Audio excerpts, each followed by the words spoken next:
ನಿಮ್ಮೆಲ್ಲರಿಗೂ ಮಲೆನಾಡಿನ ಇನ್ನೊಂದು ಸಸ್ಪೆನ್ಸ್ ಕತೆ ಹೇಳಕ್ಕೆ ಬಂದಿದ್ದೀನಿ. ಮಲೆನಾಡಿನ ಮಳೆ ಹೆಂಗಿರುತ್ತೆ ಅಲ್ವಾ? ಮಳೆ ಕೇವಲ ಮಳೆ ಅಲ್ಲ, ಮಲೆನಾಡಲ್ಲಿ ಅದೊಂದು ನೆನಪು, ಅದೊಂದು ಮೌನ, ಮತ್ತು ಕೆಲವೊಂದು ಮೌನಗಳು ಜೀವಂತವಾಗಿರ್ತವೆ. ಈ ಕತೆ ಚಿಕ್ಕಮಗಳೂರಿನ ಒಂದು ಸಣ್ಣ ಹಳ್ಳಿಯಲ್ಲಿ. ಇದು ಕಾಲ್ಪನಿಕ ಕತೆ, ಹಾಗಾಗಿ ನಾನು ಚಿಕ್ಕಮಗಳೂರಿನ ಒಂದು ಸಣ್ಣ ಹಳ್ಳಿ ಅಂತ ತಗೊಂಡಿದ್ದೀನಿ.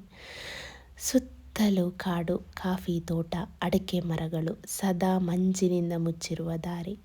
ಮಳೆ ಬಂದರೆ ಹಳ್ಳಿ ಉಸಿರಾಡ್ತದೆ, ಮಳೆ ನಿಂತರೆ ಕಾಡು ಮಾತಾಡ್ತದೆ. ಇಂಥ ವಾತಾವರಣಕ್ಕೆ ಅನನ್ಯ ಎಂಬುವಳು ತನ್ನ ಅಜ್ಜನ ಮನೆಗೆ 10 ವರ್ಷದ ನಂತರ ಬೆಂಗಳೂರಿಂದ ಹಿಂತಿರುಗಿದ್ಲು. ಅನನ್ಯಗೆ ಬೆಂಗಳೂರು ಜೀವನ, ಆಫೀಸ್, ಟ್ರಾಫಿಕ್ಕು, ಮನುಷ್ಯರು, ಜಂಜಾಟ ಎಲ್ಲ ನೋಡಿ ಸಾಕಾಗಿತ್ತು. ಆದರೆ ಅವಳ ಉದ್ದೇಶ ಅಜ್ಜನ ಮನೆಗೆ ಬಂದು ರಿಲ್ಯಾಕ್ಸ್ ಮಾಡಿ ಹೋಗೋದಾಗಿರಲಿಲ್ಲ. ಬದಲಾಗಿ ಅಜ್ಜ ಒಬ್ಬರೇ ಆ ಮನೇಲಿದ್ರಲ್ವ, ಆ ಮನೇನ ಮಾರಿ ಅಜ್ಜನ್ನು ಕೂಡ ಬೆಂಗಳೂರಿಗೆ ಕರ್ಕೊಂಡು ಹೋಗೋ ಉದ್ದೇಶದಿಂದ ಅನನ್ಯ 10 ವರ್ಷದ ನಂತರ ಮಲೆನಾಡಿಗೆ ಹಿಂತಿರುಗ್ತಾಳೆ. ಅಜ್ಜನ ಮನೆ ನೋಡಿ ಅನನ್ಯ ಖುಷಿಯಾಗತ್ತೆ. ಖುಷಿಯಿಂದ ಅಜ್ಜ ಮೊಮ್ಮಗಳು ಸ್ವಲ್ಪ ಹರಟೆ ಮತ್ತು ಮಾತುಕತೆ ಎಲ್ಲ ಮುಂದುವರಿಸಿ ಹೀಗೆ ಕೂತ್ಕೊಂಡಿರ್ತಾರೆ. ಆದರೆ ಅಜ್ಜ ಮಾತಿನಕ್ಕಿಂತ ಮೌನವಾಗಿರೋದೇ ಹೆಚ್ಚು. ಆದರೂ ಅಜ್ಜ ಹೇಳ್ತಾರೆ, ಅನನ್ಯ, ಇಲ್ಲಿ ಮಳೆ ಬಂದಾಗ ರಾತ್ರಿ 10 ಗಂಟೆ ನಂತರ ಯಾರ ಫೋನ್ ಕರೆಗೂ ಉತ್ತರ ಕೊಡಲೇಬೇಡ ಅಂತ ಎಚ್ಚರಿಕೆಯ ಮಾತನ್ನು ಹೇಳ್ತಾರೆ. ಆದರೆ ಅನನ್ಯ ನಗಾಡ್ತಾಳೆ. ಅಜ್ಜ, ಎಂತ ಹೆದರ್ಸ್ತಾ ಇದ್ದೀರಾ ನೀವು? ಇದು ಕಲಿಯುಗ ಮಾರ್ಯಾರ, ಇನ್ನೂ ಭೂತ ಪ್ರೇತ ಎಲ್ಲ ನಂಬ್ತೀರಾ ನೀವು ಅಂತ ಅನನ್ಯ ನಗಾಡ್ತಾಳೆ. ಆದರೆ ಅಜ್ಜ ನಗಾಡಲಿಲ್ಲ. ಹೀಗೆ ಅಜ್ಜ ಮೊಮ್ಮಗಳ ಮಾತುಕತೆ ಮುಂದುವರಿಯುತ್ತೆ. ರಾತ್ರಿ ಆಗಿರುತ್ತೆ. ಮಳೆ ಹೆಂಗೆ ಸುರಿತಿರುತ್ತೆ ಅಂದರೆ ಆಕಾಶನೇ ಕಳ್ಚಿ ಬೀಳುತ್ತೆ ಅನ್ನಂಗೆ ಸುರಿತಿರುತ್ತೆ. ಕರೆಂಟ್ ಕೂಡ ಹೋಗಿರುತ್ತೆ.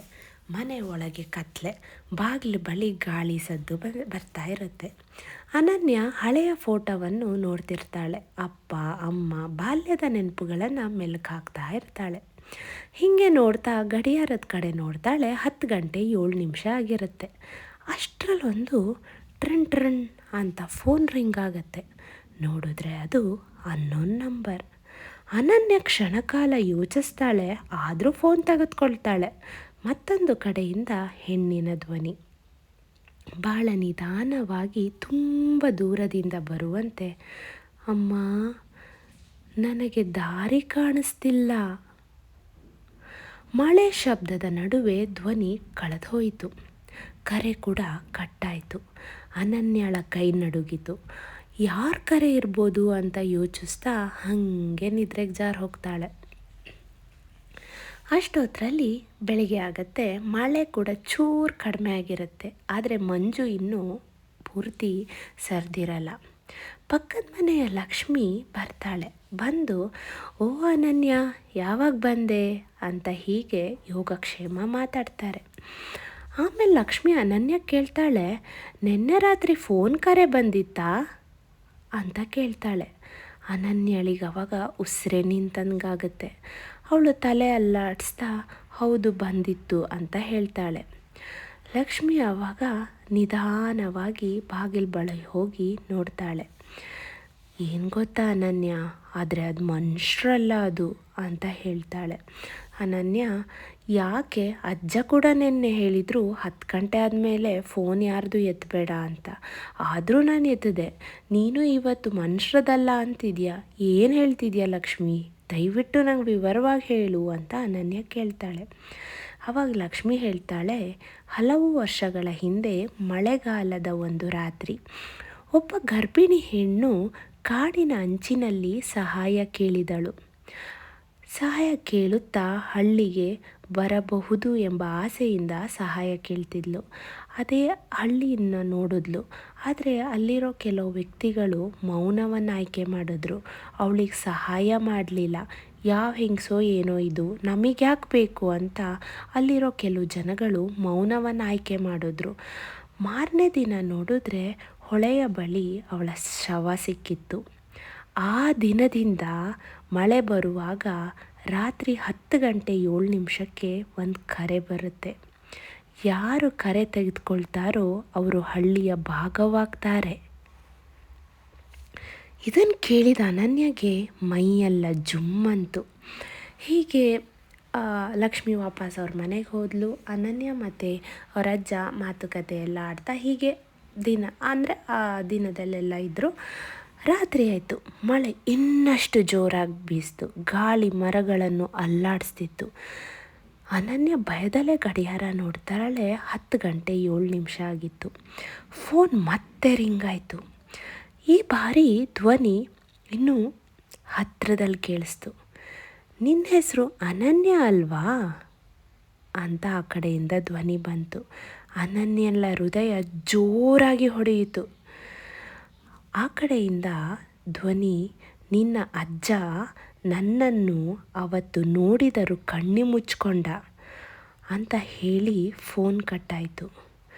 ಅನನ್ಯ ಕಿರ್ಚಿಸ್ತಾ ಅಜ್ಜನ ಬಳಿ ಓಡಿದಳು. ಅಜ್ಜ ಕುರ್ಚಿಯಲ್ಲಿ ಕುಳಿತು ಕಣ್ಣೀರು ಹಾಕ್ತಿದ್ರು. ಅಜ್ಜನ ಹೃದಯ ತುಂಬಿತ್ತು.